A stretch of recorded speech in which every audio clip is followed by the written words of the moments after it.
Hello, my name is Rennie. If you're new here, welcome back to the podcast slash YouTube channel. If you're watching this on YouTube, I hope y'all are doing okay.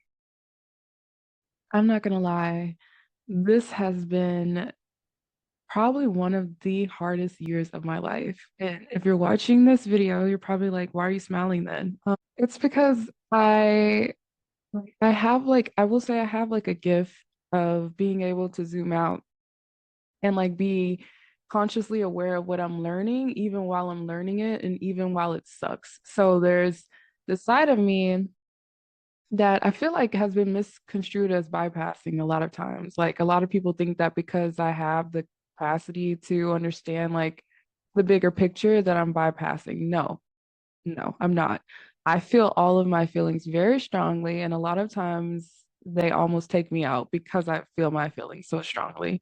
But lately I just I'm able to see that I'm at a moment of life right before I'm really allowing myself to fully enter into a new version of myself. And I want to reflect on that. And so today I just really want to talk about um just like the paradox of healing, of like feeling like you're slipping back into old patterns or you're still dealing with things that you're wondering, am I ever going to be able to get through this? Like, why does this keep happening? But at the same time, you are able to see things and feel things from a totally new perspective. So there is like some level of progress and growth there. And that's kind of like where I'm at in my recovery. So recently, I definitely recognized that I was repeating patterns. I've talked about in previous episodes that like I struggle. Well, I mean, everyone who has BPD struggle in all relationships. That's like a big part of struggling with BPD, but I really struggle with close romantic relationships or any type of relationship where I'm close to men. And that's something that I've been really sitting with because I understand why, like I understand the history behind it, I understand the trauma behind it. These patterns keep repeating. And something that I've really like come to realize lately as I've just been reflecting on my recovery, my healing, all the things that I've learned, all of the harsh lessons I've received this year, all of the different patterns of behaviors that I've been cycling in and out of throughout the year, and the frustration that I've been feeling, and like the really high highs and really low lows, which have been really intense, especially over the past couple of months for me. Come to understand that I'm just having a really hard time um letting go of this version of myself that felt like I needed to receive love in a very specific way. And it's interesting because I was actually listening to another influencer who I follow.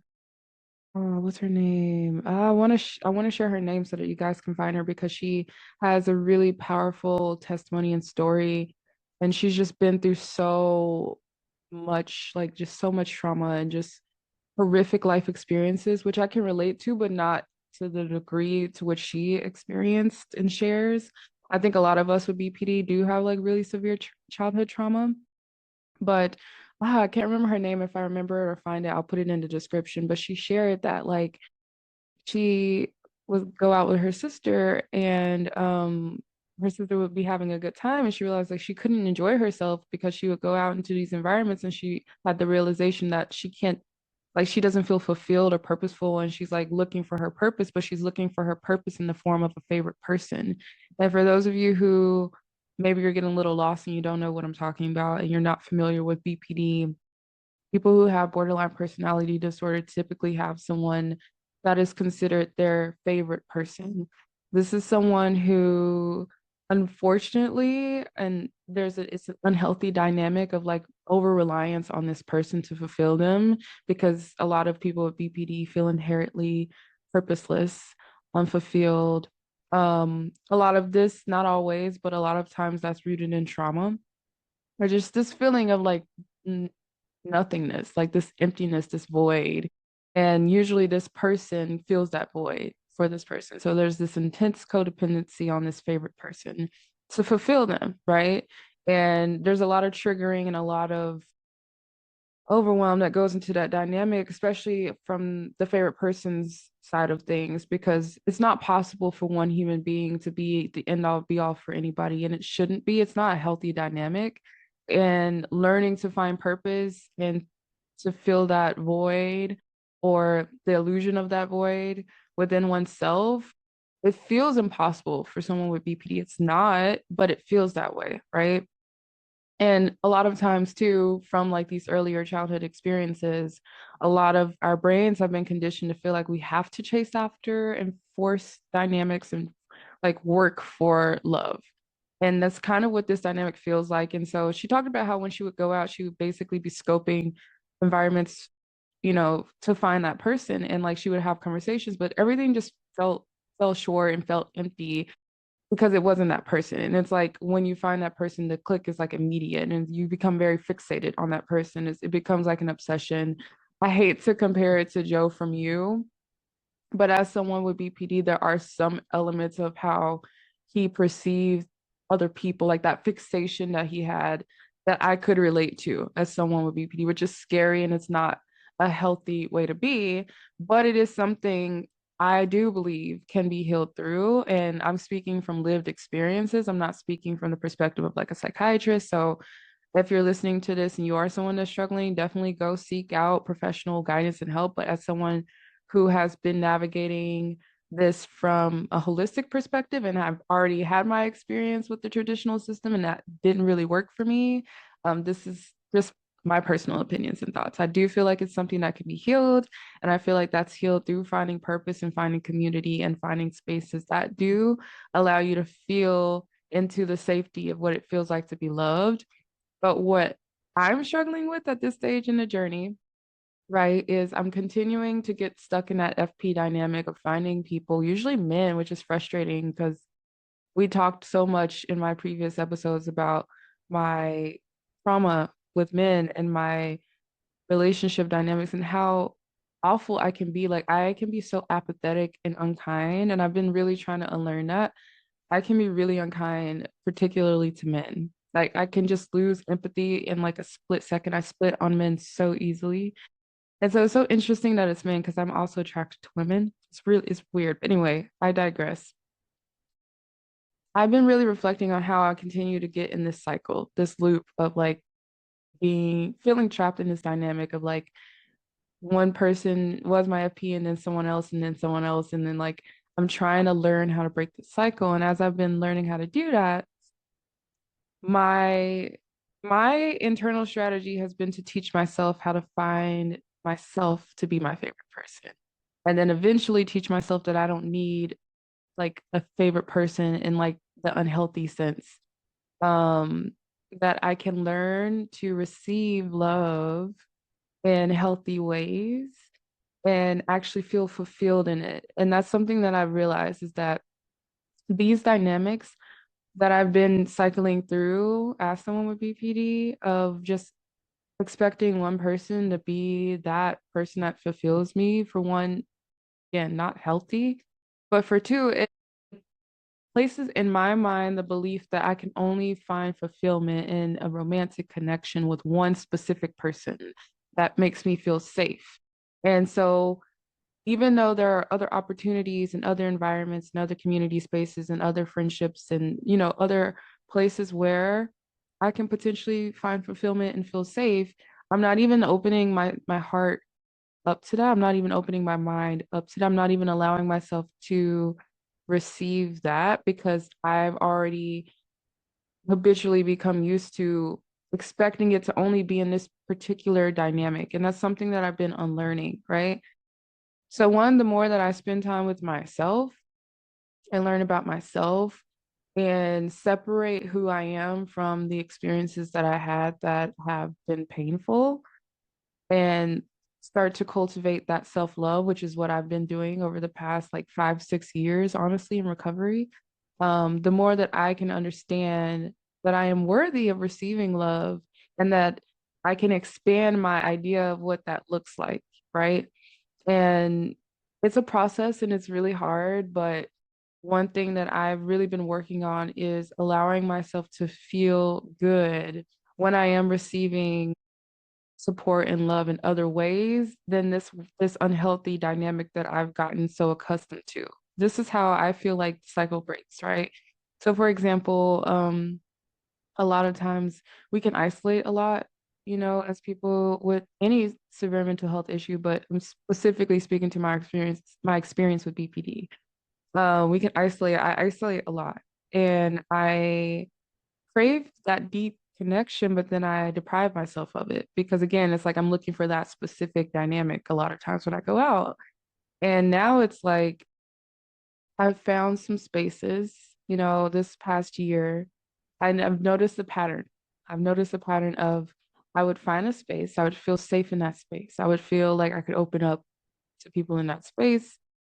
I would feel well received or loved or understood in that space. Like I could communicate authentically and be well received or appreciated. And in a lot of spaces throughout my life and a lot of relationships, I haven't felt that way. So feeling that way is new, and that new feeling is uncomfortable. And there is this resistance that I feel in spaces that actually do make me feel safe and loved.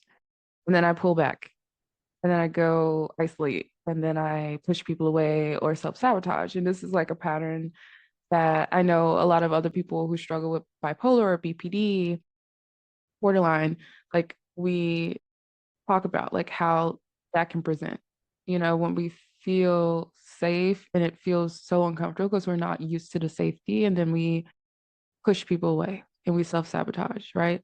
So this is something that I've really been working on because I have noticed that I have found spaces and I had to really sit with that because at first I was like, okay, I'm repeating the cycle because I'm not finding fulfillment and I'm not finding love in other spaces. But when I really was able to get to a regulated space, which again takes a lot of time, takes a lot of nervous system work.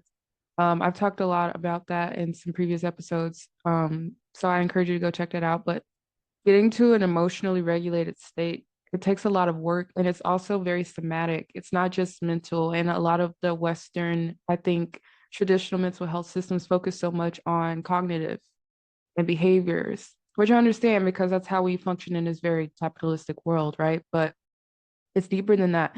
Trauma is stored in your body. Your nervous system is in fight or flight mode.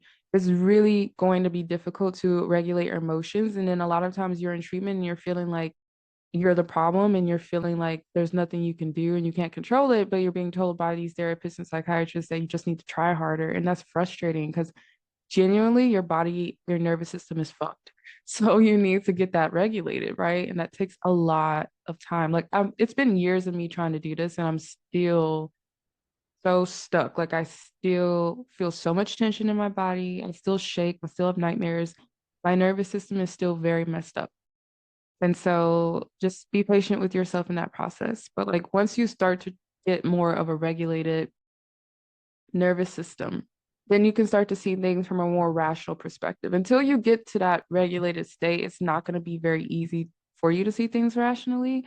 And so if you're not in that place yet, I don't want you to listen to this and think that's impossible or like I can't think in that way. Like don't beat yourself up because you're probably just in the stage of your recovery where you need to really focus on feeling safe, getting out of crisis mode, and regulating your nervous system. That's incredibly important. And I can share more tips on that or do another episode fully on what that looks like and different ways you can do that. But for me, I realized from a rational perspective that there were a lot of friendships, environments, spaces that actually did feel fulfilling for me and actually did make me feel loved and safe. And it wasn't like I wasn't allowing myself to fully receive that because again, in my brain, I had convinced myself I can only receive this in a specific way, in a specific dynamic. And now that I've really been able to rationally look at these dynamics and realize that I've never actually been fulfilled in an FP dynamic. It's always been an illusion. It's always been a perspective in my mind. Like I have usually idealized people, or as someone who like struggles with maladaptive daydreaming, it's like in my mind, there's this fantasy, there's this reality of what's happening, and it's not actually what's happening in real life. In real life, what usually was happening was I was attracting either very egotistical, narcissistic people or very avoidant people, like people with very avoidant attachment styles or anxious attachment styles like me, but like presents differently, but usually avoidant. And so what was happening was usually I was chasing people who frankly were not at all giving what I really deserved, to be honest. And a lot of FP dynamics are this way. Not all, but like a lot of them are. And it's like there's this inability to see it clearly because of the maladaptive daydreaming and because of the idealism and the limerence, right? Like we're stuck in this fog of what it could be or what like this fantasy. It's a delusion, honestly. It's really there's no nice way to say it. It's a delusion. And when the splitting happens, a lot of times for me anyway, what would happen is it's a split, but not really. It's more like one day, like the times that I couldn't be in fantasy to Lululand and and I only could see like the truth of what was happening and the truth wasn't great, then I would be like, what the hell? And devalue this person now. Right now, it's like, okay, you actually suck. And then it's like a switch flips, and now it's like I don't care about you and I'm cutting you off. And so the way that we communicate that in the BPD community is like we're splitting on the person and now we're discarding them. Which for me, as I reflected on that, what actually was happening was I was in Lululand and Fantasyland, seeing this person for the potential and not for what was actually happening. Half the time these people weren't really reciprocating the same energy I was giving. I was like always ready to give everything to a person, like sacrifice everything for a person. And of course I would be like upset when they didn't match that, but it's also like unhealthy because it's not actually healthy to want to give everything to one person anyway, right? But what would usually happen would be like worse than that. It was like worse than this person not giving, like they're not giving anything. Like the bare minimum usually was like literally the bare minimum, like breadcrumbs, like no effort, minimal effort. And then I would realize that, and then I would just be like, wow, or well, screw you, I'm never talking to you again, right? Which we might understand that in the BPD community as splitting. So anyway, the more I reflected on that, the more I realized like these dynamics haven't actually made me feel good. In fact, they have been mirroring experiences from my childhood trauma of me feeling like I need to meet certain conditions in order to be loved. For me to chase after love because there's this inherent feeling of unworthiness. And a lot of times that's like at the subconscious level. So you might not consciously feel that way. And in fact, you could come across as a very confident person like I do oftentimes. But that's something that is underneath the surface. It's in the shadow. It's the word I like to use. So that's something that I've been healing through because I've been consciously aware of that for some time. But as these patterns continue to repeat, I've like questioned like what have I not learned? Why is the cycle continuing? And that's the part where I realized I'm not allowing myself to receive the fulfillment in other healthier ways. Like it's one thing to allow myself to understand that these dynamics are unhealthy and I need to break out of this pattern. And I need to hold myself accountable, too, for the harm that I can cause when I'm in those dynamics. And like it can be really painful for other people too, right? Because whether someone else is able to meet me where I'm at or give to me, it's my responsibility as a healthier human, right? It would be my responsibility to set boundaries, to step away. But as someone who has BPD, oftentimes I would push harder. I would become more fixated. My behaviors would actually push people away. And so I've had to hold myself accountable and I'm still learning how to do that because I still do that. Like I still struggle with that. And this is not something I've just like one and done learned and it's over and done with. No, like I still cannot have close relationships with men. I'm still repeating those patterns and I've been at the very least learning to communicate what's going on better, even if it means that I might need to step away. Like this is not gonna work out. Like I can't be close to you and I need to step back and I need to work on some things within myself because it's clearly like I'm repeating patterns now. So, it's not really fun for people to deal with. And I think that most decent human beings don't want to be someone that's causing other people pain or triggering people. And so it can be really hard, right? It takes a special type of person to stick with someone who's struggling with this. So if you found someone who is willing to do that, um, you're really blessed because it's not easy. It's not an easy thing to deal with and to heal through, and that process is ugly. But I digress. So, but anyway, as I'm like learning that aspect of it, right? Like this is actually unhealthy. And maybe this is not something I really want. It's just like a trauma response. It's a coping mechanism. And now I need to learn how to break through it. Part of that learning is allowing myself to find fulfillment and to feel good in other environments and relationships that can also fulfill me. Because again, this is not supposed to be something you get from one human being. It's supposed to be something you learn to cultivate within yourself, which again is hard. It takes a lot of time. But I am not someone who believes that it's solely on you and that you should go through life isolated alone. And as long as you love yourself, it's good. No, we're humans and we're wired for connection.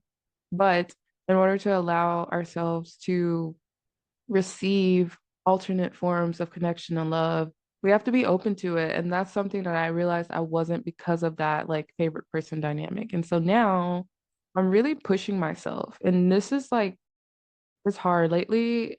I think over the past couple of weeks, especially, I've really been isolating, but it's something that I've been trying to be intentional about. It's like, how can I connect with other friends? How can I connect in other community spaces? What spaces can I find or gravitate towards that do make me feel safe? And then how can I like kind of do a kind of immersion therapy for myself where I allow myself to get comfortable, feeling safe and feeling loved in environments and in dynamics that's not what I've been conditioned to feel like I should receive love in. If that makes sense. So, for example, I'd found like an herbalism community, and I haven't been able to attend meetups recently because of the scheduling of it. But that was a space that I noticed that when I was intentionally and consistently in that space, less of those behaviors were showing up because I was able to find that fulfillment in a healthy environment elsewhere. Right. And so, and also just like exploring hobbies. And 'cause I realized as someone recovering that like for a long time I didn't allow myself to explore my hobbies, my interests, to connect in other community space. Like I wasn't even my brain wasn't even thinking about it. Like I wasn't interested in it. And I convinced myself it was because I was depressed, which is definitely part of it. But it was also because that was that subconscious part of me was just not feeling like anything was worth it if I wasn't in that dynamic. Like if it wasn't that dynamic, like that's what I was seeking. And I've had to learn, and I'm continuing to learn how to seek fulfillment in other ways outside of that dynamic. And it's so hard. It's actually so hard to do because when you've done it for so long, and I'm in my early 30s, so I've done that. I've been in and out of that dynamic since I was a teenager. So it's been really hard to actually like learn who I am outside of relationship dynamics and what I like, what my hobbies are, and to find fulfillment in other ways. And one of the first ways that I started to do that is to get back into dance. As a child, dance was extremely fulfilling for me. And it was a safe space. Like I always felt safe around other dancers and dance classes. Like it was just, it's always been something that made me feel safe and helped me express emotions when I couldn't really articulate the intensity of the emotions that I was feeling. I think art in general is a really good way, like any type of creativity has been like a really good way of expressing emotions. And so I always encourage that. And I know like when I was inpatient a couple of times, like we had to do art therapy. I was making a joke about that recently. Like I could use like a little grippy sock vacay. I'm joking. But I was joking about like the art therapy and like how therapeutic and cathartic it is to do that, And so that was one of the first things I thought about as I was really struggling this summer after separation, right? Is like, how can I tap back into some other things that can help me feel fulfilled? And dance was one of them. And the second I like stepped foot into a dance studio after years and years and years of not being near a dance studio or other dancers, like I wanted to cry. It was just the most like I've not felt that good in so long outside of that dynamic that it almost made me afraid, and that's what happens, right? Is that we get a little bit apprehensive and afraid, and then we start to self-sabotage because like we're so not used to it. But that's where like the inner work of like worthiness and like you deserve to receive that, like you deserve to feel that, and it's safe to feel that outside of that FP dynamic, right? um and so that's something like I haven't been lately, but like that's something that I've still been working through, is like how can I get back into spaces and environments that fulfill me. And I realized that anytime I stop doing that, anytime I stop nurturing my hobbies, my interests, um, being in community spaces or being intentional about connecting with and staying connecting with my friends and like nurturing other relationships, that those cycles, it's easier to repeat those cycles or kind of go back into those old patterns. And so that's something I realized lately because I was sitting and I was reflecting on how lately I've been repeating cycles, and I was like, what am I doing wrong? Why am I doing this again? Why is my brain here again?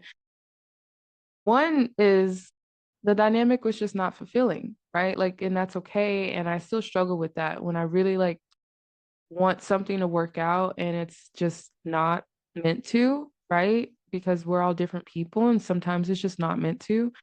Like, I always felt that I needed to force it every time. Like it just had to it just had to work out, right? Or it's the end of the world.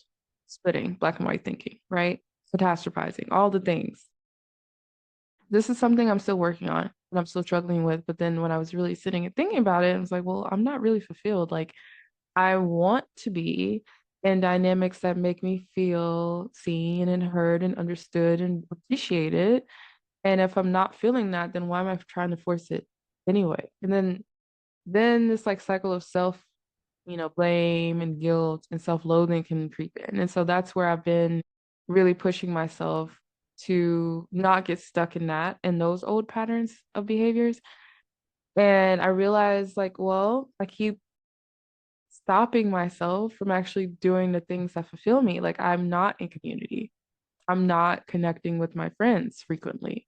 I'm not pursuing my hobbies. I haven't been to a dance studio recently. And it's like, okay, I see a pattern here, right? It's like when I'm not allowing myself to seek that fulfillment in the healthy ways, then those unhealthy dynamics naturally just like it's a space that on a subconscious level I'm used to. And so when you get used to it, like you kind of naturally go back into those habits even if you consciously are aware that they're not the best. Like you can know something and still have trouble breaking the habit. Like you can know something's bad for you and still do it. And that's where the frustration can come in because it's like there's this saying of like, well, you know better, you do better, but that's not always the case. And I really encourage people to read what's it called? I have it here, Atomic Habits. I still haven't finished it. Ugh, ADHD. But I feel like it does a really great job of explaining the science behind behaviors and habits. And breaking out of unhealthy habits is hard. Like it's not easy. And it's like, okay, well, if I'm not replacing these unhealthy habits of like seeking fulfillment in these unhealthy dynamics, then I need to be, I need to be creating healthier habits. If I'm not going to be nurturing those healthier habits, then my brain is going to immediately go back to those unhealthy habits, right? Especially as I continue to learn how to find that fulfillment within myself and not the external, which again is a process, a really long and tedious process, especially when you have severe, complex childhood trauma. It takes time. It's not something that can just happen overnight. And so this is something I've really been like struggling with. For one, it's not been fun, and it's definitely not fun to be explaining to people who like have no concept of mental health or BPD in particular. Like that is torturous. And it's part of the reason too why I like to isolate because I don't want to explain or educate people. I'm not a psychiatrist or a teacher. I'm actually really bad at explaining it. I feel I do my best, but it's exhausting. but it is something that I realize I struggle with, and I really do struggle with the discipline because that requires discipline to continue to seek out fulfillment in the healthy ways because it's not something I'm used to. Like my brain is not used to it yet. And that discomfort, that resistance can be really hard because the intensity at which I feel things can make it so overwhelming. And especially when there are other external triggers. Like right now, I'm like navigating career change, I'm navigating relationship change, like literally every area of my life has shifted, not necessarily for the better. It's been really hard.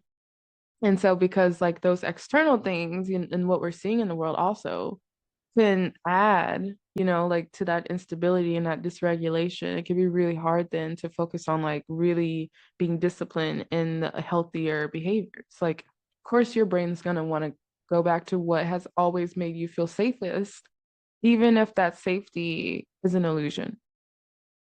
And that's kind of where I've been at. And I'm not gonna say I have like a lot of advice because I'm in the process of continuously learning this right now, but I do feel like it is important to understand that the reliance on these unhealthy dynamics, even if it's a subconscious reliance, like even if we're not intentionally trying to, right? Like we've just been wired to feel this way. Um, it can make it really hard for us to learn how to find fulfillment and to receive joy and love in the healthy ways. Like that's going to feel so uncomfortable in the beginning and it's going to take practice. And that's kind of like the state that I feel like I'm in. That's kind of the season of life that I feel like I'm in. It's like allowing myself to receive that. When people reach out and they want to hang out and they want to get coffee and they want to talk to me and they want to get to know me, not rejecting that and not pushing that away and not like pushing away opportunities for me to have deeper connections with people, especially when things get hard, just because I feel like it's not necessarily what I expected or the dynamic that I prefer. Even if those dynamics are unhealthy, those are the dynamics that I have preferred on a subconscious level. And so now I'm learning to prefer healthier dynamics, and that just takes a lot of energy, a lot of practice, and a lot of time. And so that's kind of where I'm at now. It's like, okay, well, I've been repeating patterns. I am not going to beat myself up any more than I already have. I'm going to acknowledge where I'm at and what I've learned. And what I can do from here now is connect with other people who do make me feel safe and do make me feel seen and find those spaces and tap into those resources and pick back up with my hobbies and, go from there. I think what gets us stuck in these cycles sometimes is like the guilt and the self-loathing and the beating ourselves up when we realize or we feel like we've made a mistake or we feel like we're slipping back into old cycles or patterns. Like that's what I've been also working on. Is like when that happens, I can be consciously aware of it and still make mistakes. And so I'm still human. And learning to have grace with myself is still something that's really hard for me. Like I've been very much beating myself up about this because I feel like I know better. And so it's really hard for me whenever I do repeat these patterns, but like also like feeling and trauma and like this stuff isn't easy to work through. Like it takes a lot of effort and time. And like my life has been really difficult lately. So it's been really hard for me to really put my all into focusing on my mental health when I have to focus on like what's going on in my life and survival. So this is just a reminder that if you're struggling, you're not alone. You are not alone at all. A lot of us are. And as hard as it can be, have grace. I've definitely like had a hard couple of days and I've not had a lot of grace for myself. But the one thing I remind myself is that like at any point at any time I can decide like from today on, like this I deserve to feel okay. Like I don't have to stay in this. Like I can make a conscious effort to like go back into the things that will make me feel good, even if there's resistance there, even if there's some discomfort or this um feeling of like, oh, maybe I don't deserve that. I can fight those feelings and understand where they're coming from and that they're rooted in trauma, not like the truth of who I actually am. And as exhausting as it can feel to be like conscious, like constantly fighting my own brain all the time, I can give myself grace and I can let myself rest. And that's kind of where I'm at now. Like I need a couple days. I need to rest. I need to rebalance myself and then I can get back into what I know is actually best for me.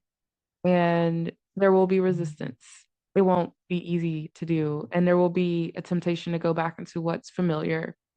And I will continuously have to cycle through these seasons of like falling back into what's familiar, even if it's unhealthy, and pushing myself to continue to try to do things that are healthy for me, even if it feels uncomfortable. So I hope this speaks to someone. I hope this helps someone somehow. I'm gonna go because I have food and I'm hungry. And but yeah, I'm sending love to everyone out there who's struggling, and I do encourage you to connect with me online. I am a little bit more active on Instagram and Substack, TikTok, so there will be links in the show notes. Um, and I appreciate all of you. I hope you find spaces that are healthy, that make you feel safe and loved, because that's what you deserve, whether your brain tries to convince you otherwise or not. And with that, I bid you adieu. Bye.